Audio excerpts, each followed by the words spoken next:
지난 시간에 말씀드린 것을 조금 이렇게 요약해서 정리를 하면은 솔로몬이 예수님의 그림자적인 존재로서 이제 성경에서 그려졌던 겁니다. 솔로몬이 물론 한 일이 중요하겠지만 솔로몬이 하나님의 사랑받는 자, 그래서 솔로몬의 이름을 하나님께서 여디디아라고 부르게 했고, 예수님께서도 하나님의 사랑받는 아들이죠. 이는 내 사랑하는 아들이고 내 기뻐하는 자다 그랬고, 그리고 솔로몬도 다윗의 아들이고 예수님도 다윗의 자손이시고, 솔로몬도 왕이 될 때 다른 자 아도니아가 그 왕권을 뺏으려고 했었는데 예수님께서도 왕의 왕으로 등극을 하시는 게 당연한데 헤롯 대왕이 그것을 뺏으려고 했던 거, 그 다음에 솔로몬이 당연히 왕이 돼야 되는데 아도니아를 밀어줬던 그때 당시에 군대의 가장 힘센 자, 권세자 요압과 그리고 제사장의 가장 대표였던 아비아달이 배신을 했었는데, 마찬가지로 예수님께서도 그 왕의 왕으로 등극하시는 그때 그 힘의 상징 로마라든지 아니면 빌라도 총독이라든지 헤롯 대왕이 반대하는 거죠. 반대하고, 그 다음에 대제사장의 상징인 그 아비아달은 예수님 때는 대제사장, 서기관, 바리새인들, 사두개인들, 율법사들 전부 다 이제 예수님을 반대하는 거. 그래서 뭐 예수님이 왕으로 등극하실 때 솔로몬도 이랬었는데 예수님께서도 그런 걸 당하기 쉽겠구나라는 게 보여줬던 겁니다. 솔로몬이 했던 일은 또 왕궁을 만들고 그 다음에 성전을 만들었어요. 예수님께서도 이 땅에 오셨을 때 그 성전을 얘기하시죠. 저 성전 무너뜨려라, 저거 필요 없는 거고 내가 3일 만에 다시 이렇게 세우겠다. 그것은 자기의 몸이 성전됨을 말하신 건데, 예수님께서 성전 대신과 그 다음에 그 왕궁을 만들어야 될 거 아니겠습니까? 하나님 나라, 천국에 대해서 계속 말씀하시는 겁니다. 천국은 이와 같다, 천국은 이와 같다 하면서. 이스라엘 사람들이 원했던 거는 솔로몬 때의 왕국이었어요. 큰 나라, 강한 나라. 근데 예수님께서는 그런 나라가 아니라 새로운 나라를 제시하시는 거죠. 그래서 천국은 이와 같으니 뭐 겨자씨와 같다, 작아 보이지만 반드시 성장한다, 생명이 있다, 뭐 그런 얘기라든지 가치를 알아보는 자가 천국을 사모한다, 뭐 그런 식으로 하나님의 뜻이 이루어지는 것, 땅에서도 이루어지는 것이 바로 천국이다 그러면서, 마태복음에서는 천국이라는 단어를 사용합니다. 왜냐하면 하나님이라는 단어를 두려워하는 자기 때문에, 그 여호와 이름을 망령되이 일컫지 말라 그 말 때문에 마태는 유대인이어서 하나님이라는 단어를 안 사용하고 하늘의 나라, 그래서 자꾸 천국이라고 번역이 되는 건데, 근데 누가복음을 보면 누가는 이방인이니까 그런 거 전혀 문제 없죠. 그래서 그냥 하나님 나라 맞게 막 쓴 겁니다. 그래서 하나님의 나라라고 썼고, 하나님의 나라는 이와 같다 이런 식으로 얘기했던 거고 그렇습니다. 그래서 솔로몬이 완전히 예수님과 동일하지는 않습니다. 왜냐하면 솔로몬은 당연히 예수님과 같을 수가 없고, 그 다음에 뭐 솔로몬은 죄도 많이 짓죠. 근데 그냥 하나님께서 사랑해 주셨던 거고, 그냥 어떤 그림자적인 존재만 조금 되는 겁니다. 네. 솔로몬이 이 자기의 궁을 13년 동안 건축하였다. 그 전부를 준공하였다. 저가 레바논의 나무로 궁을 지었다. 장이 100규빗이니까 그 길이가 45m. 한 규빗이 요거예요. 45cm. 어른의 손끝에서부터 여기까지가 이제 한 규빗인데, 이거를 45cm 정도로 보고 있습니다. 그래서 길이는 뭐 45m, 넓이는 한 22.5m가 되겠죠. 그리고 높이도 한 14m 정도, 조금 안 되게 그 정도의 사이즈로 짓기 시작합니다. 궁이 더 커요. 성전보다 한 3배 가까이 커요. 그러니까 하나님 입장에서 뭐냐, 너 내 집은 조그마고 네가 더 크다 그러지 않으세요. 하나님 뭐라고 안 합니다. 왜냐하면은 건물 자체가 중요한 건 아니에요. 마음을 받으시는 거기 때문에. 이 백향목으로 만드는 거는 왜 그러냐면은, 원래는 모세의 성막대를 보면은 조각목으로 만들었어요. 조각목은 그 아카시아 나무, 광야에 그냥 흩어져 있는 아주 흔한 나무인데, 그래서 하나님께서는 조각목으로 그 성전도 만들고 언약궤도 만들고 뭐 떡상도 만들고 분향단도 만들고 등대도 만들고, 그래서 굉장히 좀 그 가치 없는 나무로 갖다 만들고 그것을 정금으로 도금을 했거든요. 그랬었는데 여기서는 백향목으로 만드는 이유가, 다윗이 나는 백향목 궁에 거하는데 하나님은 저런 텐트 안에 있구나 그러면서 만들기를 원했기 때문에, 하나님께서 그래 그러면 뭐 백향목으로 만들어라 하면서 이런 식으로 짓게 하는 겁니다. 역대상을 보면 하나님의 손이 나타나서 어떻게 지어라라고 하나님이 다 가르쳐줬다라고 나오거든요. 다윗에게 이렇게 지어라 저렇게 지어라를 가르쳐 준 거고, 그것을 솔로몬에게 그대로 얘기를 해준 거고, 솔로몬은 그거대로 짓고 있는 거예요. 그러니까 하나님의 말씀대로 짓고 있는 게 지금 맞습니다. 그래서 재료라든지 뭐 사이즈라든지 다 하나님이 정해준 대로 하고 있는 겁니다. 백향목으로 만드는 것들 이렇게 나옵니다. 그리고 솔로몬이 물론 그 성전도 백향목으로 만들었고 자기 궁도 백향목으로 만드는 거예요. 그래서 너 내 집에 쓰는 거를 똑같이 썼다? 뭐 그거 상관 안 해요. 그러니까 네 거는 좀 수준이 낮아야지 그런 거 아니라 그냥 네 마음대로 해라 그러시는 거죠. 실제로 보면 심판하기 위해서 보좌의 낭실, 그러니까 현관을 만들고 재판하는 낭신을 지었다. 그래서 이런 그 재판을 하는 걸로 그 왕의 일을 하겠다. 그래서 지혜도 달라고 막 그랬었지 않습니까? 그래서 이런 재판하는 그 사무실 궁을 따로 만들었고, 그 다음에 파라오의 딸과 결혼했는데 그 딸을 위해서 그 또 집을 따로 만들어요. 그래서 궁을 꽤나 여러 개를 짓습니다. 근데 뭐 한두 개가 아닌 것 같아요. 이렇게 건축을 굉장히 크게 하는데 이게 솔로몬 시대 그 예루살렘이라고 합니다. 그래서 여기에 솔로몬 궁전이 있고, 그 다음에 그 앞에 파라오의 딸의 그 궁이 또 있고, 그 다음에 이 그 현관 이렇게 나오는 게 이제 자기 일하는 그 재판하는 그게 되겠죠. 그래서 현관 뭐 낭실이라고 나옵니다. 우리 성경에는. 그리고 여기 뒤에는 이제 성전이 지어지는 겁니다. 성전이 뒤에 지었는데 성전보다 여기 이 사이즈가 3배 정도 넓게 더 지어진 겁니다. 그리고 여기 성전 옆에 여기 그 뜰이 하나 보이죠? 이 뜰은 이방인의 뜰입니다. 이방인들이 여기까지 들어올 수 있습니다. 여기까지 들어오면은 이방인들이 이 성전 안에 건물로 이게 성전이니까 이 안으로 들어오고 싶어 할 거 아니에요. 근데 여기 앞부분은 여인의 뜰이고 이 안에는 남자의 뜰이에요. 유대인 남자의 뜰. 그리고 이 밖에가 이방인의 뜰이고, 그래서 예수님 때는 여기에서 장사를 한 거예요. 그래서 이방인들이 기도할 곳이 없어졌던 거죠. 이 밖에서 장사를 하면 괜찮은데 여기 안에서 장사하니까 예수님께서 막 다 들어 엎어버린 겁니다. 내 집은 만민이 기도하는 집인데 막 그러면서 이방인의 뜰에 이런 경고문이 있습니다. 너가 만약에 들어오면은 죽을 줄 알아라라는 경고문이, 여긴 유대인만 들어올 수 있다라는 이런 경고문이 써 있습니다. 이거는 솔로몬 성전은 아니에요. 솔로몬 성전은 아니고 헤롯 성전의 모형도인데 솔로몬 성전은 이거보다 훨씬 작아요. 근데 이 구조에 대해서는 별 크게 차이는 안 납니다. 사이즈는 차이가 나요. 근데 여기 양문이 옆에 있는데 솔로몬 성전 때는 양문이 여기 있는 게 아니라 좀 더 밖에 쪽에, 성벽 쪽에 있다고 보는 게 그게 좀 더 맞을 것 같습니다. 양문은 뭐냐면 사자의 문이라고도 불리고 짐승들이 들어올 수 있는 문입니다. 그래서 여길로 이제 짐승이 들어와서 이제 뭐 재물을 잡는 거죠. 그래서 네. 그렇습니다. 예수님이 나는 양의 문이다 뭐 그렇게도 말하시고. 솔로몬 성전을 안에서 보면은 이게 촛대가 되게 많아요. 이렇게 10개를 총 만드는 것 같은데 하나 둘 셋 넷 10개, 제가 기억하기로 10개인데 11개로 만든 것 같네요. 여기서는 이건 제가 숫자는 한번 확인해 보겠습니다. 근데 원래 그 모세 성막대는 한 개예요.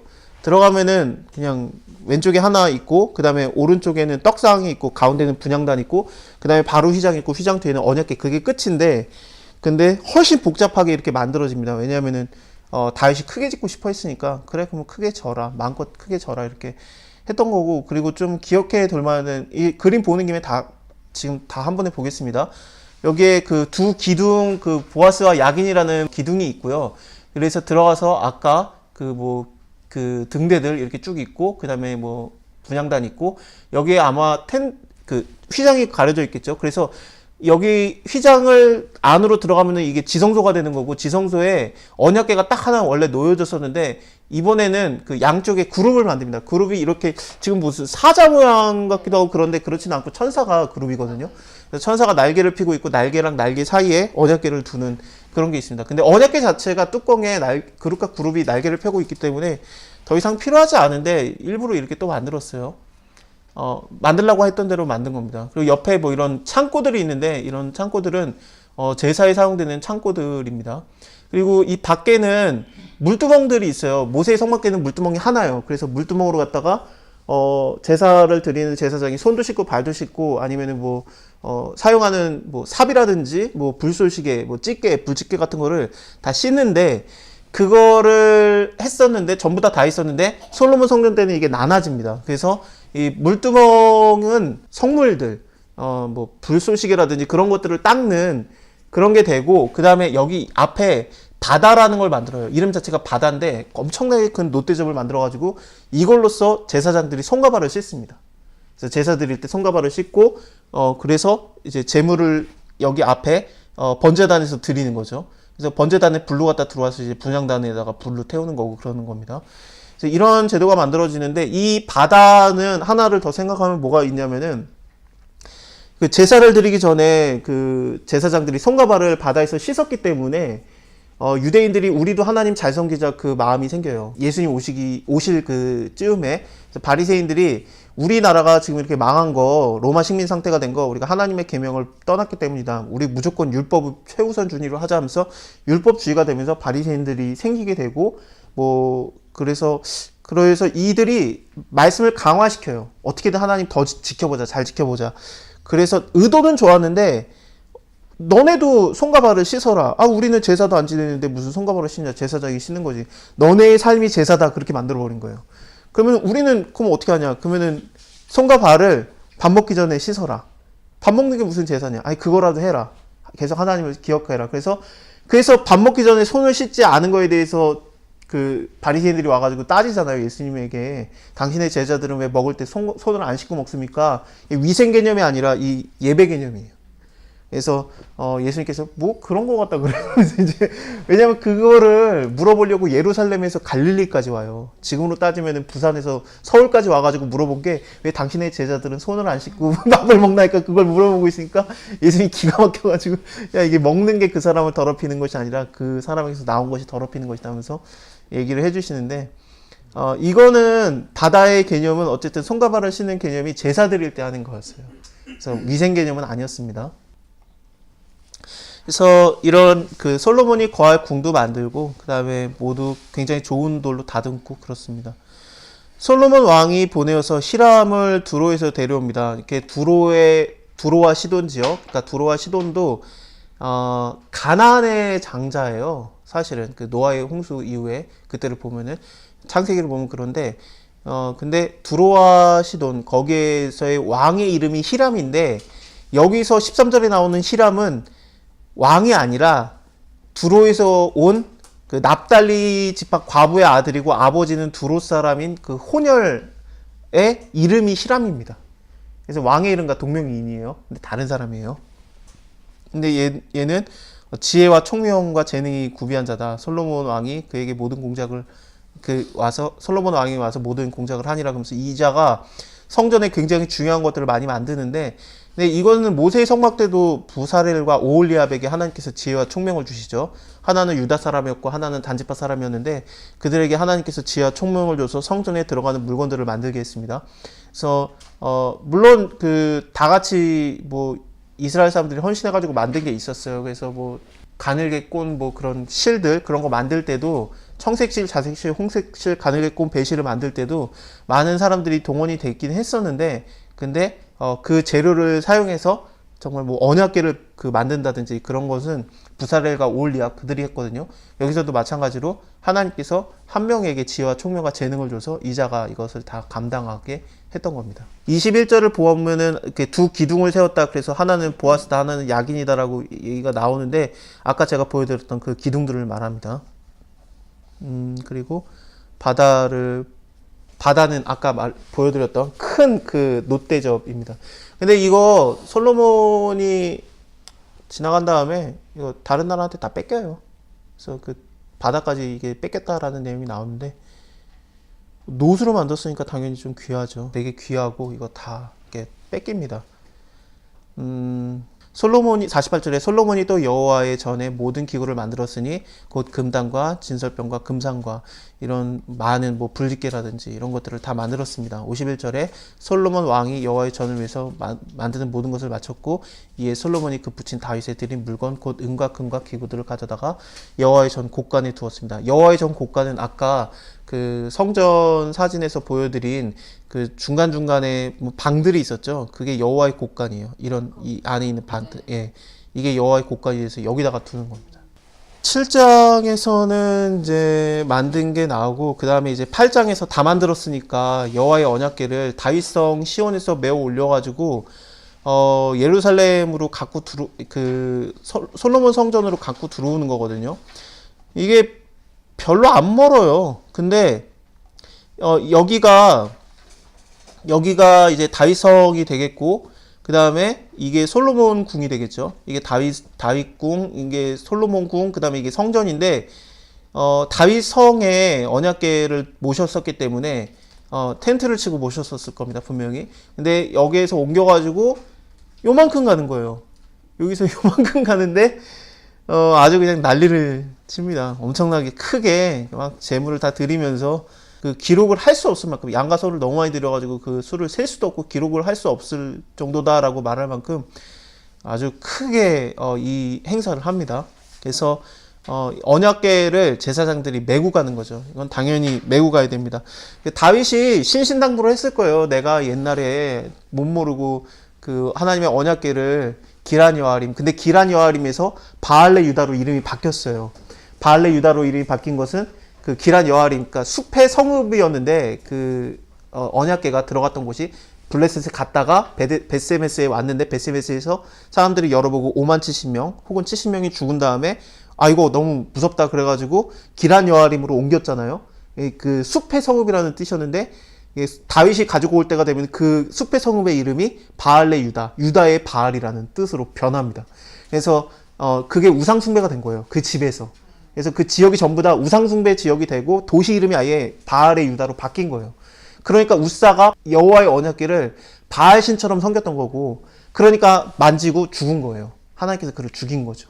그래서 다윗도 깨닫고 아 이건 여호와의 궤다 그러면서 깨닫고 갖고 오길 두려워했던 거고 그랬는데 그 소술에다 싣고 출발을 하려고 했지 않습니까? 블레셋 사람들은 몰라서 그렇다 쳐도, 근데 이스라엘 사람들은 언약을 아는데, 그러니까 블레셋 사람들에게서 떠날 때는 소가 끌고 와요. 자루나 우로나 치우치지 않고 와요. 왜냐하면 블레셋 사람들은 수준이 그만큼밖에 안 되니까 만약에 이게 가다가 오른쪽으로나 왼쪽으로나 치우치면은 이 재앙들은 우연히 일어난 거지 여호와의 언약궤가 아무런 힘이 없다. 그러니까 그들의 수준에 맞춰서 일부러 똑바로 오게 했어요. 근데 유다 지경에 이르자마자 멈추거든요. 소가. 왜냐면 자기가 끄는 게 아니니까. 원래 하나님의 언약대로 하면은 레위인들이 어깨에 매는 거니까. 레위에서도 고아 자손들이 어깨에 맵니다. 그래서 이거를 딱 멈추니까 이제 베세메스에서 사람들이 열어보고 죽은 거죠. 그리고 나서 이게 바알레 유다가 되면서 그 바알신처럼 섬겨진 거예요. 여호와의 언약궤가. 그래서 이거는 원래 만군의 여호와의 이름으로 이름하는 궤인데, 근데 마음대로 섬기면서 다윗도 그 소수레에다 싣고 나오니까 이제 소가 못 견디는 거죠. 그러니까 날뛰고 우사가 만지고 죽은 겁니다. 그런 상황이었기 때문에 다윗이 이거를 세세하게 설명을 했을 거예요. 솔로몬에게. 야, 이거 반드시 하나님의 언약대로 해야 된다. 이거를 역대상을 가면은 다윗이 그 레위인들에게 앞에 실패했던 거, 우사가 죽었던 건 얘기 안 하고, 그게 성경 자체에 없습니다. 역대상에는. 근데 그 레위인들에게 이거는 하나님의 율법대로 하면은 레위인들 너희들이 어깨로 매는 것인즉 하면서 이만큼이 나와요. 여기서 똑바로 매라 막 그러면서 신신당부를 하거든요. 다윗이 깨닫고 하나님의 언약대로 이거를 메고 오자 그렇게 했고, 그거대로 했더니 아 됐다. 그 오베네돔의 집에서 갖고 올 때는 괜찮았다. 그래서 막 그때 춤추고 막 바지도 벗겨지고 그랬었습니다. 그래서 솔로몬한테도 하나님의 성전이 다 만들어지면 거기 그 여호와의 사자가 칼을 들고 있어서 온역을 막 이렇게 해가지고 7만 명 죽을 때 그 멈췄던 장소, 그 타작마당, 거기에 성전을 만들어야 되는데, 이거 또 하나님이 이렇게 만들라고 다 이렇게 설계도까지 줬는데, 이거대로 만들고 나서 언약궤를 여기서 저기까지 옮길 때 어떻게 해라 라고 안 말했을 리가 없어요. 그러니까 제사장들이 어깨에다 메었다라는 게 여기서 그 8장에서 이렇게 굉장히 강조가 되면서 이게 반복이 되고 있는 겁니다. 그래서 이렇게 언약궤를 제사장들이 하나님의 언약대로 메고 나오고요. 그 내정 지성소 그 그룹들의 날개 아래라. 그래서 아까 그 뭐 사자처럼 보였던 그렇게 만들었는데 사자는 아닐 겁니다. 그 그림이 좀 잘못된 건데 어쨌든 날과 날개 사이에 언약궤를 또 두는 거죠. 원래 언약궤 자체가 뚜껑에 날개가 있어요. 그래서 그룹과 그룹에 날개가 이렇게 있는데, 근데 굳이 또 옆에 그 그룹들을 크게 만들어 가지고 이것도 또 둔 겁니다. 날개가 무슨 의미가 있느냐? 아니에요. 그렇게 두면 안 됩니다. 그래서 하나님께서 이 언약궤, 성전의 가장 큰 이유가 뭐냐면, 성전을 왜 만든 거냐면은 언약궤 때문에 만든 거예요. 언약궤를 두려고. 그래서 언약궤가 있는 장소가 지성소거든요. 그래서 언약궤를 두려고 만드는 건데, 언약궤가 뭐 하는 거냐면은 하나님께서 이제 만나 주시고, 그 다음에 이스라엘 사람들에게 말할 것을 너에게 말해주겠다라면서 모세에게 그래서 언약궤 만들려고 그랬어요. 그러니까 기도하는 장소인데, 기도를 하러 모세가 대표로 들어가서 하나님을 만나서 하나님께 일방적으로 기도를 듣는 건데, 근데 그게 듣는 게 뭐냐면은 모세에게 개인적인 얘기를 해주시는 게 아니라, 기도하면은 하나님께서 너에게 내가 이렇게 베풀겠다가 아니라, 너는 말을 전해라 하면서 이스라엘 백성들에게 말해라 하면서 하나님의 백성을 향한 말이, 하나님의 말씀이 전해지는 게 기도의 원래 목적이에요. 그래서 일방적으로 말하는 거는 모세의 성막 때 하나님께서 정하신 겁니다. 근데 솔로몬이 이 솔로몬의 성전을 만든 다음에 전혀 반대의 것을 요구를 해요. 뭐냐면 하나님 이 성전에서 우리가 기도하면은 들으시옵소서라고 시작해요. 그래서 모세의 성막은 하나님께서 내가 너에게 말해주겠다고, 솔로몬 성전은 우리가 하나님한테 말할 수 있어요. 그래서 기도의 개념이 뭐냐면은 하나님께서 우리에게 말하는 걸 듣는 거고, 또 우리가 하나님께 아뢰는 게 가능합니다. 그게 기도예요. 그래서 근데 이때는 대제사장이라든지 뭐 모세라든지 뭐 아론이라든지 뭐 솔로몬도 마음대로 못 들어가죠. 그 급이 들어가서 하나님의 말씀을 듣는 건데, 근데 예수 그리스도를 말미암아 이제 누구나 마음대로 하나님께 담대히 나갈 수 있는 거 아니겠습니까? 그래서 기도를 하면 내가 하나님께 얼마든지 내 사정을 아뢰일 수 있고, 솔로몬의 성전에서의 그 덕분에 이런 개념이 이제 처음 시작이 된 거죠. 그 다음에 모세의 그것 때문에 우리가 하나님의 말씀을 듣는 거, 이게 다 가능해지는 거예요. 그래서 기도가 이렇게 되게 중요한 거죠. 네. 기도 열려고 솔로몬이 소와 양을 수두룩하게 잡았습니다. 우리는 그냥 무릎 꿇으면 공짜입니다. 공짜로. 이제 기도하면은 좋습니다. 아주. 예, 공짜입니다. 그래서 아시겠죠? 이게 기도의 개념이에요. 그래서 내가 기도할 때 예수님께서도 이게 하나님과의 개인적인 기도도 하시는 거고, 아버지요 하면서 이제 개인적인 기도도 하시고, 아버지의 뜻을 아는 것도 들으시는 거죠. 그래서 십자가 지셔야 되기 때문에 가룟 유다 뽑는 거라든지, 기도하신 다음에 바로 가룟 유다 뽑는 거라든지, 그런 게 나오는 이유가 그래서 그렇습니다. 그래서 하나님의 뜻을 우리가 알고, 또 우리가 하나님께 내 뜻을 아뢰일 수 있고, 둘 다 가능합니다.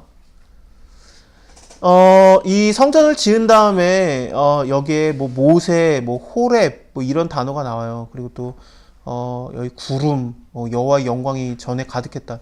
이거는 모세의 성막이 만들어졌을 때 그 출애굽기 40장에서 성막을 다 만든 다음에 나왔던 단어들이 굉장히 많이 보여지고, 그리고 또 신의 산도 연상이 되고, 호렙산이니까 그렇습니다.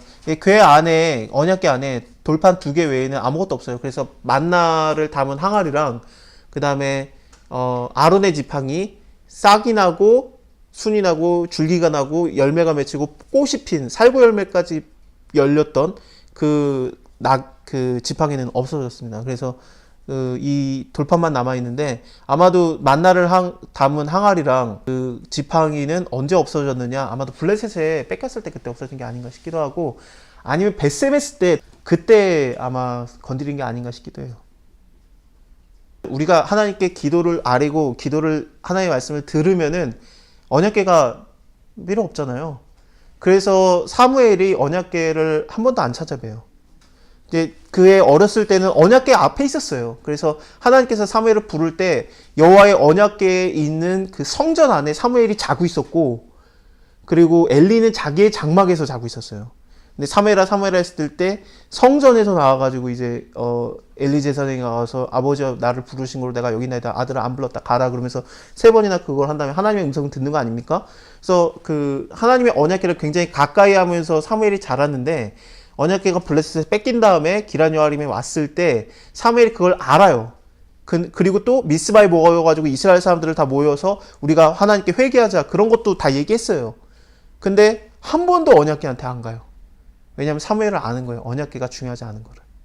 언약궤가 필요하지 않고 내가 하나님 말씀 받으면 되고 내가 하나님께 기도하면 된다 라는 걸 아니까 사무엘도 그래서 내가 너희를 위해서 기도하는 기도를 멈추는 죄를 짓지 않겠다라고 얘기를 했었고, 그 다음에 하나님의 말씀이 사무엘에게 직접 임했었기 때문에 사무엘은 이 언약궤가 중요하지 않구나, 내가 하나님과의 관계가 먼저구나, 그거를 깨달았던 겁니다. 언약궤한테 안 가요. 지금 뭐 언약궤 찾느라고 지금도 뭐 고고학 쪽에서 난리고 찾았네 안 찾았네, 그 찾은 게 진짜냐 가짜냐, 뭐 거짓말이냐, 뭐 로마 교황청이 숨기고 있는 거 아니냐, 유대인들이 숨겼다, 별얘기가 다 있는데 나타나도 필요 없어요. 놀랍긴 하겠죠. 이랬었구나. 뭐 지금까지 있었던 언약궤 그림이 다 바뀌긴 할 겁니다. 근데 그게 다지 언약궤가 있다고 거기 가서 꼭 기도해야 되냐, 그런 건 아닙니다. 언약궤 안에, 언약궤를 열면은 그 안에 있었던 게 뭡니까? 예, 언약이에요, 언약. 예, 언약. 우리가 말씀을 받는 거예요. 그리고 또 거기에 있었던 게 이제 그 지팡이의 그 용도는 뭐였냐면은 내가 너를 선택한 거다. 그러니까 아론을 내가 선택한 거 맞다. 그걸 하려고 지팡이가 있었던 거. 하나님 우리의 선택하셨으니까 너희는 택한 족속이요 왕 같은 제사장이라 상관없어요. 그다음에 하나 또 있는 게 뭐냐면은 만나거든요. 항아리, 그 만나를 담은 항아리. 예수님이 내 살을 먹어라, 내 피를 마셔라 했기 때문에 더 이상 참된 양식, 참된 음료를 먹었기 때문에 그 만나도 필요 없어요. 그래서 언약궤 그 상징들은 이제 뭐 완성이 됐기 때문에 예수님을 통해서, 예수님이 되면 끝나요. 솔로몬이 이제 얘기를 하기 시작하는데, 이걸 다 만든 다음에 하나님의 영광도 가득할 때, 그때 솔로몬이 가로되 여호와께서 캄캄한 데 계시겠다 말씀하셨사오나. 저는 이게 참 재밌습니다. 이렇게 하나님께서 뭐 빛 가운데 계신다, 뭐 하나님께서 뭐 그룹과 그룹 사이에 계신다, 다 맞는데, 근데 놀랍게도 성전을 생각해 보면은 언약궤 자체가 지성소에 있는데, 지성소는 그러면 휘장으로 가려져 있으니까 깜깜해요. 왜냐면 성소는 밝아요. 등대가 있어서. 촛대가 있으니까 밝은데, 근데 지성소로 들어오면 깜깜해요. 하나님은 깜깜한 데 계시는 거예요. 근데 언제나 하나님께서 좀 사람을 만나주고 얘기할 때 좀 흑암 가운데서 말하시는 경우가 굉장히 많았어요. 그래서 모세를 만날 때도 마찬가지고, 그 모세가 그 시내산에 올라갔을 때도 막 흑암이 막 가득하거든요. 막 구름이 빽빽하고 막 그랬었고, 어두움 가운데 계신다라는 게 좀, 그러니까 뭐 내가 잘 되고 있으면 하나님이 나랑 함께하고 계시고, 내가 뭐 캄캄한 데 있다, 내가 숨어 있어야 되는 상황이다, 그러면 하나님이 나랑 함께 계시는 게 아닌가? 그렇진 않아요. 하나님께서는 어디나 함께 하시고 그렇습니다. 그래서 요셉 같은 경우를 봐도 하나님이 그와 함께함으로 형통했다라고 나오는데, 그가 감옥에 있을 때 그 얘기가 나오거든요. 감옥에 있는데 어떻게 그게 형통함입니까? 그 감옥이 굴이라는 단어예요. 굴에 있었던 거예요. 그러니까 꼼꼼한 그 굴에, 그게 감옥으로 사용된 건데, 보디발 장군 집 안에 그 감옥이 있습니다. 그러니까 보디발이 쫓아냈는데, 근데 그 집 안에 있는 거예요. 근데 그 굴에 있으니까 껌껌한데 뭐 형통함입니까 그게? 근데 하나님이 함께하는 게 어둠 가운데서도 우리는 함께 하시는 거죠. 감옥에 있든 왕궁에 있든 하나님이 함께 하시면은 그 어디나 하늘나라는 겁니다. 잘 안 믿어져요, 인간이. 그래서 내가 힘들면 이게 하나님이 함께하는 게 아닌가 보다.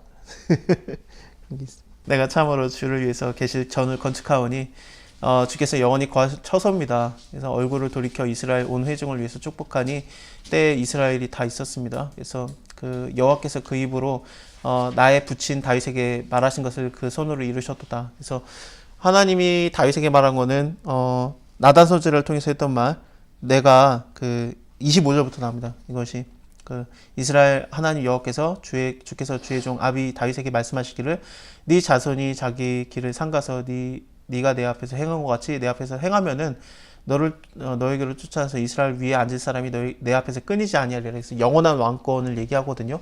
예수님께서 이 다윗의 위를 받는 자로 오시는 겁니다.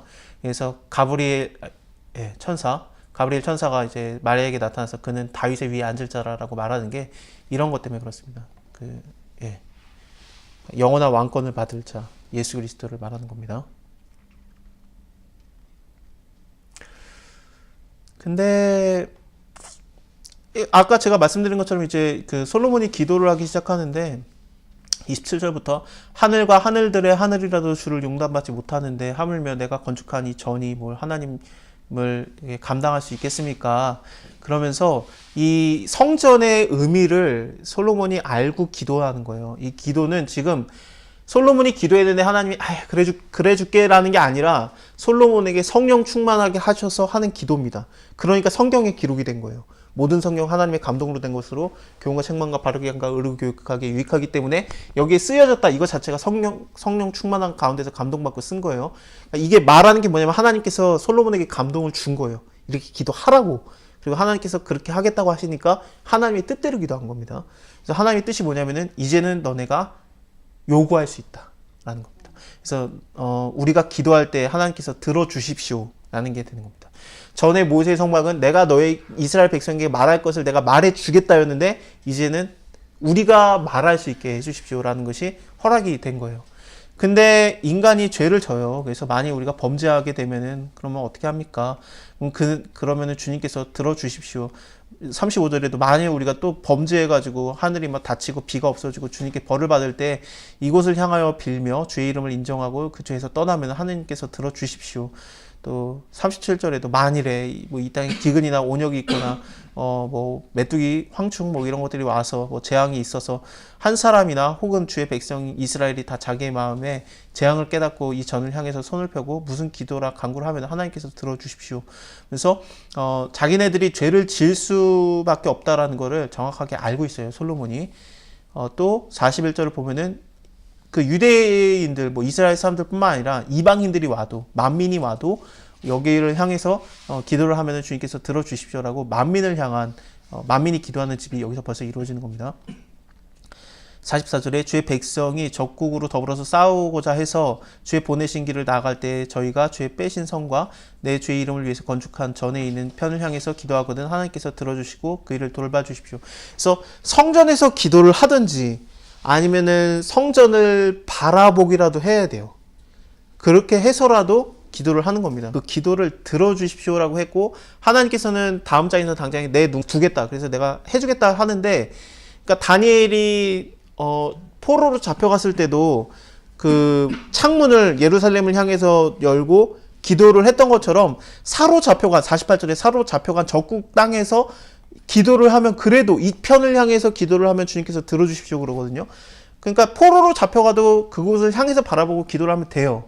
근데 문제가 되는 게 뭐냐면은 어딘지를 모르면 문제가 됐던 거죠. 요나 같은 경우에는 물고기 뱃속에 들어갔는데 주님의 성전이 어딘지를 몰라요. 왜냐면 물고기 뱃속에 있으니까. 그래서 방향을 모르니까 내가 하나님께 기도하는데 주님께 내가 기도했더니 이 기도가 주님의 성전에 이르렀나이다 그래요. 그래서 요나가 깨달은 건 뭐냐면은 방향이 중요하지 않구나. 내가 하나님께 기도하면 하나님 어디서나 들으시는구나. 그래서 물고기 뱃속에서 기도를 한 겁니다. 예수님께서도 이 장소가 중요하지 않다라고 사마리아 여인에게 이 산도 아니고 예루살렘도 아니고 그 장소가 전혀 중요하지 않죠. 그래서 뭐 지금 뭐 이슬람인들은 뭐 그 나침반 같은 거 해가지고 여기다가 기도해야 된다면서 그 방향 맞춰서 기도하는데 지금은 전혀 중요하지 않습니다. 방향이 중요하지 않고 이게 다 행동으로 뭘 해야 되는 줄 알았던 이 시대에 하나님께서 그 수준을 맞춰준 거예요. 그래서 언약궤가 필요 없지만 워낙에 수준이 하나님에 대한 수준을 모르니까 그러니까 이거라도 해라. 근데 이게 우상화가 될까봐 날개에서 만나주는 게 아니라 날개랑 날개 사이 아무것도 없는 공간에서 내가 너를 만나준다면서 자기 자신이 형상화되는 것을 전혀 원하지 않았죠. 언약궤도 없어져도 되고 다 없어져도 됩니다. 베데스다 못에 가가지고 당장에 양문이거든요. 네, 그쵸? 양문에 들어가자마자 양문이 되게 중요해요. 양문이 회복의 문이에요. 양문이 그래서 그 느헤미야 때 그 성벽이 다 무너진 거 그리고 성전이 다 무너진 걸 알았을 때 제일 먼저 딱 그 수리를 한 1번이 뭐냐면 양문이에요. 양문부터 만들어요. 그래서 우리가 다시 회복되길 원한다. 그래서 양문에 그 베데스다 연못이 있는데 베데스다 못이 있는데 사람들이 그 다 기다리고 있는 거 아닙니까? 천사가 와가지고 한번 딱 움직이면 들어가면 나으니까 제일 먼저 들어간 자가. 그래서 예수님이 딱 간 다음에 야 이게 너네를 회복시키는 게 아닌데 니네가 너무 수준이 떨어지니까 이렇게라도 해줬던 건데 이게 회복의 문이다. 하나님께로 회복이 나온다는 걸 가르쳐 주려고 이랬던 건데 회복을 시킬 수 있는 자체가 왔는데 근데 예수님한테 말하는 게 나를 저기 제일 먼저 던져주는 자가 없나이다. 이게 물이 동할 때 나를 좀 넣어주소서. 그거 요구하고 있는 거예요. 예수님께서 이게 아니라 내가 너를 하는 거다. 너 그냥 일어나서 걸어가라. 그래서 걸어가니까 사람들은 그걸 딱 본 다음에 뭐라고 말합니까? 안식일 날 너를 고친 자가 누구냐면서 찾아다니는 거죠. 기가 막힌 거예요. 하나님이 보시기에 이게 어떻게 된 거냐 그러면서. 그런 거. 자, 주께서 범죄한 백성을 용서하시며 주께 범죄한 모든 허물을 사하시고 저희 사로잡혀간 자 앞에서 저희를 불쌍히 여김을 받게 하사 저희로 불쌍히 여기게 하옵소서. 저희는 주께서 풀무 같은 애굽에서 인도해 내신 주의 백성 주님의 산업이 됨입니다. 그래서 애굽에서도 하나님이 이끌어내는데 우리가 딴 데 잡혀가도 우리가 만약에 부르짖으면 이곳을 향해서 기도하면 하나님께서 들어주십시오라고 기도를 마쳤더니 그리고 또 서서 이스라엘 사람들에게 다 축복해주고 그렇습니다. 그래서 우리가 다 한번 하나님 말씀 잘 지켜보자 라고 마지막 으쌰으쌰를 한 다음에 이 모든 일들을 마칩니다. 그때 엄청난 화목제물의 희생제물 62절, 63절을 보면은 드리고, 그때 드린 소가 22,000이고, 양이 12만이고, 이와 같이 양과 모든 이스라엘 자손이 여호와의 전에 낙성식에 행하였습니다. 그래서 굉장히 많은 것으로 다 하고, 그래서 번제 소제물, 화목제물의 기름을 다 용납을 못해요. 너무 많아가지고. 그래서 이 7일, 7일, 합 14일을 하나님의 절기로 드렸습니다. 그래서 이렇게 드리고 그랬습니다. 전과 왕궁을 건축하기를 마치고 나서 하나님께서 기본에서 나타나신 것처럼 이렇게 기본은 1,000번째 드렸던 그 산당이었습니다. 그래서 별로 산당에서 드린 거는 괜찮지 않죠. 왜냐면 하나님께서는 산당을 싫어하시는데, 근데 산당에서 솔로몬이 1,000번째를 드렸음에도 불구하고, 그러니까 솔로몬 시작 자체가 괜찮지가 않아요. 근데 하나님이 예쁘게 받아주신 거죠. 그냥 예뻐하시면서 인정해 주시고 받아주신 거. 괜찮다는 거 아니고 그냥 받아주신 겁니다. 근데 여기서 나타나신 것처럼 또 솔로몬에게 나타나서 네가 내 앞에서 기도하고 간구한 거 내가 들었다. 그래, 내가 그 전을 거룩하게 구별해서 내 이름을 영영히 그곳에 두겠다. 내 눈과 내 마음이 항상 거기 있겠다. 그러면서 이곳을 향해서 기도하는 거 다 들어주겠다라는 그 솔로몬의 그 요구를 다 해주시는 겁니다. 근데 만약에 다른 신성기고 그러면은 너네 내가 다 던져버리겠다. 7절을 보면은 내가 이스라엘을 나의 준 땅에서 끊어버릴 것이고 내 이름을 위해서 내가 거룩하게 구별한 전이라도 내 앞에서 던져버릴 것이다. 모든 민족 가운데 이스라엘은 속담거리와 이야기거리가 되게 하겠다. 사람들이 지나가면서 야, 이렇게 좋은 그 성전이 왜 무너졌는지 물어보면은 사람들이 대답하기를 저희가 자기의 열조 애굽에서 인도해 내신 하나님 여호와를 버리고 다른 신에게 복종했기 때문에 그를 숭배하고 섬겼기 때문에 하나님께서 재앙으로 그들을 내어버렸기 때문이다라고 속담거리가 되게 만들겠다라고 이렇게 경고도 해주십니다. 근데 곧 죄를 짓고 다 어쨌든 솔로몬이 그 두 집 여호와의 전과 왕궁을 20년 만에 건축했다. 20년이라는 게 왕궁을 위해서 13년 그리고 성전을 위해서 7년이었어요. 그래서 그 왕궁을 짓는 중에 왕궁 짓는 것을 멈추고 성전을 짓고 그 다음에 다시 왕궁을 마쳤다 해서 20년이 될 수도 있고 아니면 동시에 지었다라고 보기에는 어렵습니다. 동시에 지었다라고 보면은 그 13년에 끝나야 돼요. 어쨌든. 그래서 중간에 멈췄다라고 보는 게 좋고 아니면은 성전 쭉 짓고 왕궁을 쭉 짓고 그렇게 해서 20년이다라고 보는 경우도 있는데 이게 끝나고 나서 또 졌다라고 보기에는 성전에 대한 얘기가 너무 지금 강조가 됐기 때문에 왕궁을 짓다가 멈추고 성전 짓고 그 다음에 성전 다 지은 다음에 왕궁을 마저 왕궁을 했던 것 같습니다. 갈릴리 땅의 성읍 20을 히람에게 줬습니다. 그 두로의 왕 히람이 솔로몬에게 굉장히 많은 걸 도와줬거든요. 백향목이라든지 잣나무라든지 금을 줬어요. 그래서 레바논의 백향목을 벌목을 해가지고 바다에 띄워가지고 내려보냅니다. 그래서 그것을 이스라엘에서 받아다가 끌어올려가지고 성전을 짓는 데 사용했거든요. 그래서 이런 재료도 제공을 했는데 또 14절을 보면은 금 120달란트를 왕에게 보냅니다. 4톤이에요. 4톤을 보내면서 굉장히 많은 도움을 줬어요. 그리고 또 굉장히 중요한 일꾼, 왕하고 이름이 똑같은 히람이라는 자를 보내서 그가 성전을 건축하는데 큰 일을 하지 않습니까? 근데 그거에 대한 대가로 솔로몬이 이 히람에게 준 게 뭐냐면은 20개의 성읍을 준 거예요. 갈릴리 땅에서. 그랬더니 봤더니 히람이 너무하는 거죠. 왜냐면은 13절에 이르기를 나의 형이여 나에게 준 이 성읍들이 이러하뇨 하고 이름을 가불 땅이라고 하는데 그 이름이 오늘까지 있으니라 그러는데 가불이라는 단어가 무슨 뜻이냐면은 볼 거 없다라는 뜻입니다. 그래서 볼 것도 없는 그런 아주 쓸데없는 땅 20개 성읍을 줬습니다. 예. 솔로몬이 안 좋죠. 거래가 안 맞아요. 좀. 예.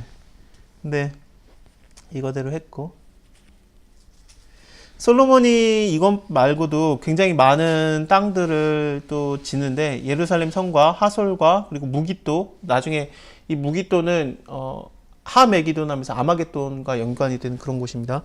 그리고 또 게셀을 건축하였다. 근데 이 게셀은 여호수아 때 점령을 했다가 다윗 때도 잠깐 언급이 되는데 근데 이게 뺏겼어요. 그래서 이스라엘 땅이 아니었는데 애굽 왕 파라오가 올라와서 게셀을 이거를 탈취하고 불사릅니다. 그래서 거기에 사는 가나안 사람들을 다 죽인 다음에 그 성읍을 자기 딸 솔로몬의 아내에게 예물로 줬어요. 솔로몬이 지금 바로 파라오의 딸과 결혼을 한 상태죠. 그래서 자기 딸을 위해서 선물을 이 게셀이라는 땅을 줍니다. 그래서 이곳이 또 건축이 됩니다. 여기에 게셀의 달력이라는 것이 지금 발굴이 됐습니다. 그래서 이게 게셀의 달력인데 조그매요. 이렇게 11cm짜리, 7cm짜리 조그만 달력이 발견되는데 이렇게 쓰여 있고 아람어로 쓰여 있고 그다음에 여기 밑에는 그 아비야라는 성명이 들어갑니다. 아비야라는 게 아비야 제사장을 말하는 건 같지는 않고 너무나도 흔한 이름이니까 아비야가 이 달력에 대해서 기록을 한 것 같은데 이게 왜 중요하냐면은 유대인의 달력은 다른 나라의 달력과 달라요. 시작점이 1월이 6월절이에요. 그래서 뭐 5월이다 뭐 그러면은 이 딴 나라에서는 5월은 막 이제 뭐 농사를 짓는 때인데 이들에게 5월은 막 이제 그 추수하려고 준비할 때거든요. 그래서 이때 뭐 추수를 했다 뭐 이런 식으로 기록이 되는 걸 보면은 이 게셀이라는 곳이 이스라엘 지경 내에서 통치를 받았다라는 게 증명이 되는 겁니다. 근데 이 시기가 거의 솔로몬 때랑 맞아요. 그러니까 솔로몬 때 이 게셀이라는 곳을 받아서 이곳이 이스라엘의 통치 영역 안에 들어갔다라는 게 증명이 되는 그런 문서들이 발견이 되고 있습니다. 이스라엘 사람들이 여러 가지로 또 건축을 하는데 근데 그 가나안 족속들 다 멸하지 못했던 뭐 여부스 사람이라든지 그 헷 사람, 브리스 사람, 아모리 사람 20절에 있는 그런 사람들이 실질적으로 노동자로서 일한 거고요.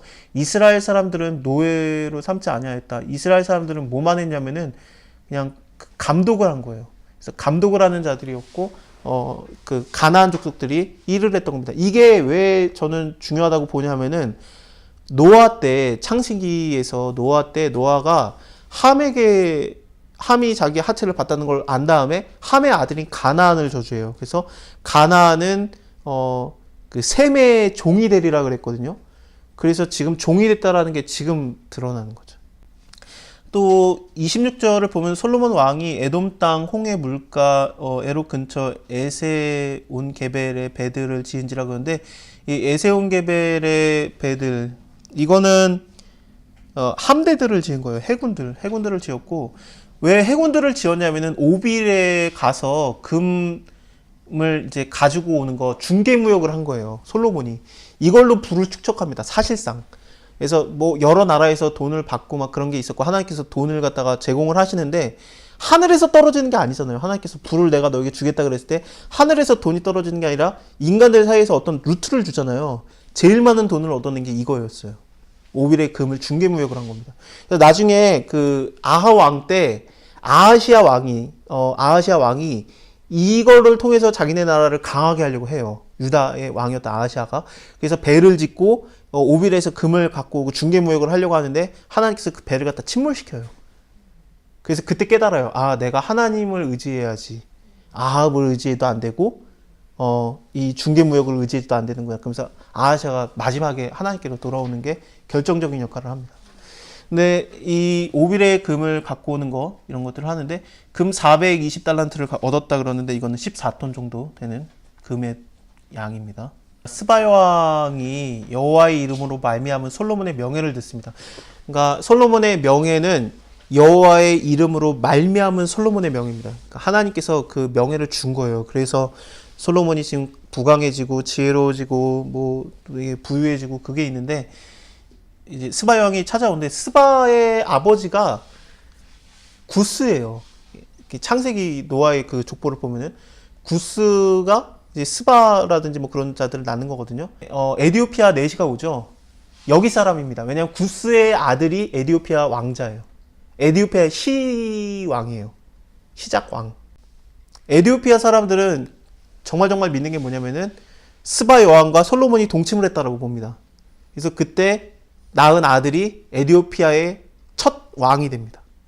그래서 에디오피아 사람과 얘기를 해봤더니 너 솔로몬 아냐 그러는 거예요. 그래서 안다 그랬더니 자기 그 조상의 아버지래요. 그래서 그게 어떻게 가능하냐? 내가 그랬더니 너 스바 여왕 아냐? 그래서 안다 그랬더니 그때 동침했다고. 그게 성경에 어디 나오냐 그랬더니 자기는 성경은 모르는데 자기네들 신화가 그래요. 그 에디오피아 신화가 그래가지고 그런 거 우리도 당군 신화 뭐 고음 넘어갑시다. 근데 그걸 악착같이 믿어요. 그래서 너무 궁금해서 물어봤어요. 그러면은 어떻게 둘이 동침을 했냐 그랬더니 솔로몬이 스바 여왕한테 퀴즈를 냈대요. 근데 절대 못 맞히는 퀴즈를 냈대요. 그래가지고 4개에서 져서 동침을 했다. 그러니까 아니 그럴 리가 있냐 그랬다가 솔로몬의 하는 행적들을 또 쭉 보니까 그럴 수도 있겠다. 워낙 여자를 좋아했잖아요. 예, 그게 다음 장에 나오긴 하는데 많은 여자를 사랑했다 그러는데 모든 게 완벽할 때 지금 이 모압과 암몬과 에돔과 시돈과 헷 여인은 하나님이 결혼하지 말라고 한 여자들이에요. 신명기에 나와요. 신명기에 17장 1절에서 4절까지 이런 여인들과는 결혼도 시키지 말아라 그랬는데 솔로몬이 그 하나님의 명령을 깬 거거든요. 이게 저는 뭐가 보였었냐면은 아담과 하와가 모든 게 풍족한 상황에서 하나님 말씀을 어긴 것처럼 솔로몬이 모든 게 풍족한 상황에서 하나님 말씀을 어기는 게 보여요. 그래서 이거를 어기고 하나님을 쫓지 않고 다른 신을 쫓았다라는 게 보여지면서 굉장히 좀 창세기가 굉장히 좀 연상이 됐어요. 이것을 또 뒤집어서 생각하면은 모든 것이 다 망가지고 없는 상황에서 예수님은 광야에서 예수님은 하나님 말씀을 순종하는 완전히 이기는 그게 나오는 거죠. 그래서 이걸 선악과 싸움이라고 보기는 어려운데 근데 예수님의 그 40일 동안에 그 시험 받으시는 건 선악과 싸움으로 보거든요. 왜냐하면 네가 만약 하나님의 아들이어든 너는 이거를 먹어봐라. 그래서 하나님의 아들의 자격으로서의 시험 받는 거는 아담이 하나님의 첫 번째 만드신 그 자식의 자녀 개념으로서 싸운 것과 똑같아요. 그래서 모든 것이 풍족한 가운데서 싸운 아담, 모든 것이 없는 것 가운데서 싸운 두 번째 아담이신 예수 그리스도의 싸움이기 때문에 그래서 이거를 그 선악과 싸움으로 보는데 누가복음 입장에서는 그렇습니다. 다른 복음서는 조금 다르게 봐야 되는데 근데 이것도 솔로몬 얘기도 예수님의 그림자로서 보고 뭐 그러면은 아담과도 연결시키고 그런다면은 이제 선악과 싸움에서 진 거죠 얘는. 그렇게 되는 겁니다. 재밌는 게 여기 11장 나온 김에 이제 얘가 섬겼던 신들의 이름이 나오는데 제일 먼저 나오는 신이 시돈 사람 여신의 아스타롯을 섬깁니다. 아스타롯 뭡니까? 아스타롯은 바알 신의 아내죠. 뭡니까? 돈신이에요. 솔로몬만큼 지금 전 세계에 돈이 많은 사람이 없어요. 근데 얘가 또 돈신을 섬긴다는 게 너무 신기한 거예요. 왜 돈신을 섬기지? 근데 이게 참 특이한 겁니다. 그래서 인간의 죄성이 지금 막 이렇게 드러나는 겁니다. 어쨌든 다시 10장으로 와서 굉장히 많은 선물들을 갖고 올라오는데 그 계단에 올라갈 때 너무 깜짝 놀라요. 막 정신이 막 현황해지고 정신 못 차리는 거죠. 야, 내가 본 거 당신의 행위, 당신의 지혜에서 들은 거 진실이다. 사실 내가 들은 거 내가 직접 눈으로 보니까 내가 들었던 거는 절반도 안 된다. 더 대단하다. 야, 너네 진짜 복되다. 당신의 사람들이요. 당신 신복들이요. 너네는 맨날 여기 앞에서 솔로몬의 지혜를 듣고 있겠네. 참 좋겠다. 그러면서 당신의 하나님 여호와께 성축할지어다 하면서 스바 여왕도 솔로몬의 지혜가 하나님께서 주신 것이라는 것을 인정하는 겁니다. 그래서 예수님께서 나중에 솔로몬의 지혜를 들으려고 스바 여왕도 왔는데 근데 너네는 솔로몬보다 더 큰 지혜의 근본 자체인 내가 얘기하고 있는데 너네는 안 들으려고 한다. 그런 얘기를 하는 거 아니겠습니까? 그래서 그때가 되면은 너네가 더 소돔과 고모라보다 견디기 어려우리라 그러는데 예. 그래서 에디오피아 내시가 왔다라는 거는 이런 거에서 좀 중요한 것이 되는 거죠. 그래서 솔로몬을 예수님의 그림자라고 보면은 그때 와서 하나님의 그 지혜를 들은 여자가 있었는데 에디오피아 내시도 마찬가지로 와서 하나님께 예배를 드리러 왔다가 빌립 집사를 통해서 구원받는 것, 이런 것들이 또 사도행전에서는 연결이 되는 겁니다. 그래서 이방인들은 믿는데 유대인들은 안 믿는다. 그게 요나의 표적이에요. 그 솔로몬에게 여왕이 와가지고 솔로몬의 얘기를 들었다 바로 다음에 요나의 표적밖에 내가 보여줄 것이 없다면서 요나에 대한 얘기를 하면서 요나보다 더 큰 이가 있는데 너네가 내 말을 듣지 않는다 그러거든요. 그래서 요나의 표적이 두 가지로 나와요. 처음에 마태복음에서는 요나처럼 뱃속에 들어갔다 나오는 거, 물고기 뱃속에 3일 동안 이제 어둠 가운데 있는 거, 그래서 예수님께서 죽었다가 부활하시는 것을 말하는 게 요나의 표적이 하나고, 그 다음에 그 스바 여왕과 연결해서 나오는 요나의 표적은 뭐냐면은 그 이방인이 니느웨도 회개를 했다라는 내용이에요. 니느웨도 회개를 했는데 너네는 회개 안 한다. 그게 예수님이 말하는 요나의 표적입니다. 요나의 표적밖에 내가 너에게 보여줄 것이 없다라는 것은 유대인들은 예수님을 거부하는데 이방인들, 에디오피아 내시라든지 그런 사람들이 예수님을 영접하는 거, 니느웨도 회개한다. 그게 표적이었던 거예요. 그래서 그걸로 인해서 우리가 다 이렇게 구원 안에 들어오는 겁니다. 요나의 표적이에요. 그게. 가장 중요한 내용입니다. 그래서 11절을 보면은 오빌에서부터 금을 실어온 많은 배들이 있지 않습니까? 그래서 이것들을 운반하고 그러는데 이걸로 이제 솔로몬이 큰 금을 얻는 거죠. 그렇습니다. 예, 무역을 합니다. 22절을 보면은 왕이 바다에 다시스에 배들을 두어서 히람의 배와 함께 있게 하였다. 그러면서 이 다시스 스페인인데 거기까지 왔다 갔다 하는 이때 당시에 땅끝이라고 하면은 스페인입니다. 그래서 예수님께서 예루살렘과 온 유대와 사마리아 땅끝까지 이르러 내 증인이 되라고 했을 때 그 땅끝은 스페인이라고 해석을 하는 경우가 많습니다. 근데 우리나라 사람들은 스페인 갔다 안 되겠죠. 그래서 내 발끝이 땅끝이다. 하고 저기 땅끝 마을 가면은 막 이제 거기 전도하는 사람들이 있어요. 그래서 땅끝이 왜 땅끝이라고 썼겠냐? 우리나라에 땅끝 있네. 우리나라에서 땅끝에서 전도하는 분이 있어요. 그리고 또 뭐 금뿐만 아니라 많은 은이라든지 상아, 잣나비 공작을 실어왔다는데 잣나비는 원숭이인데, 네, 원숭이가 이때 당시에는 좀 그 귀한 돈이었던 것 같습니다. 솔로몬이 병과 마병을 모았어요. 그래서 병거가 1,400이고 마병이 12,000이고 이건 역대기를 보면은 좀 숫자가 달라요. 근데 그거는 제가 나중에 설명을 드리겠습니다. 문제는 없습니다. 그래서 이런 것들을 많이 뒀다 그러는데 하나님께서 그 병거와 마병을 많이 두지 말라 그랬어요. 왜냐하면 이것들을 의지하게 됐거든요. 하나님 말씀을 의지하지 않고 하나님의 도우심을 의지하지 않고 너네가 병거와 마병을 의지하게 된다라는 그런 염려가 있었기 때문에 다윗도 전쟁을 계속 이을 때마다 그 말들의 심줄을 다 끊었다라고 나오는데 솔로몬은 다 모아봐요. 성격상 죄 많이 졌죠 벌써. 그래서 그냥 한번 내가 받아보자. 그래서 하나님께서 주시는 거 그냥 다 받아본 겁니다. 그래서 뭐 부인도 1000명, 뭐 병과 마병도 많이 두보고 또 그 금방패, 은방패도 둬보고 막 그렇습니다. 금방패, 은방패도 굉장해요. 그게 10장 16절에 나오는데 뭐 금으로 만든 방패가 큰 방패, 작은 방패가 있는데 큰 방패는 600세겔이 들었다 그런데 이거는 뭐 거의 뭐 7kg 정도 방패 하나당. 네, 이 큰 방패를 200개나 만들거든요. 그래서 작은 방패는 300개를 만드는데 작은 방패는 하나당 한 4kg 정도 되는 그 금을 사용합니다.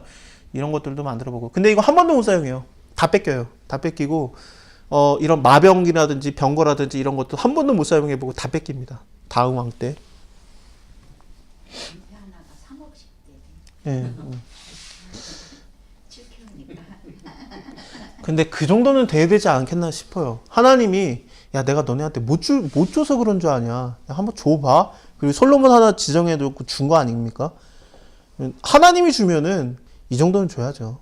그래서 내가 부유케 하는 거다. 그렇다고 또 이게 잘못돼가지고 잘못 이해를 해가지고 하나님 믿으면은 부와 지혜와 명예와 건강과 여자 1000명과 뭐 얻는다.